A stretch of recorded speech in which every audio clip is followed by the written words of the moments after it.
ஒரு அனைவரும் சந்திக்கிறது ரொம்ப மகிழ்ச்சியாக இருக்குது.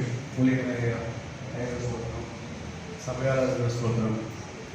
என்னோடய பேர் வந்து பீட்டர். நான் பூந்தமல்லி பகுதியிலேருந்து வந்திருக்கேன்.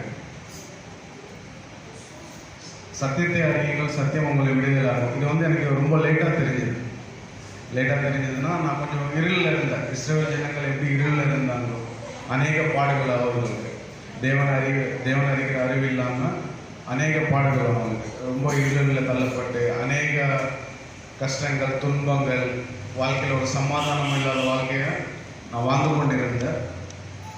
அப்புறம் அம்மா வந்து சபை முடிச்சுட்டு, சபையில் ஆண்டு விழா முடிச்சுட்டு வந்து அவங்களுக்கு இந்த வசனம் எல்லாம் தருவாங்க, அந்த வாக்குத்தத்தம். அதை வந்து பைபிளில் வச்சு என்ன ஒரு வசனத்தை எடுக்க சொன்னாங்க.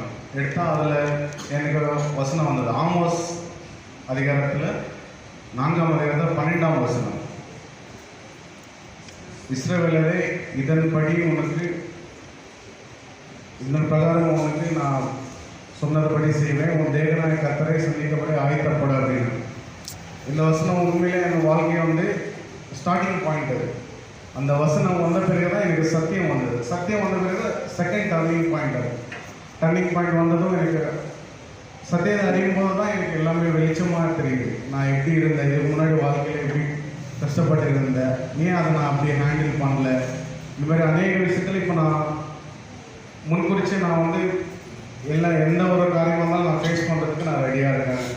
அதே மாதிரி சத்தியத்தை அறியும் போதெல்லாம் நானே எனக்கு ஏண்டா நம்ம பின்தள்ளப்படுறோம் அப்படிங்கிற அநேக காரியங்களில் எனக்கு வந்து சமாதானமே இல்லாமல் ஒரு சத்தியத்தை அறிஞ்ச பிறகு தான் எனக்கு வந்து இந்த சமாதானமும் கிடைச்சிருக்கு.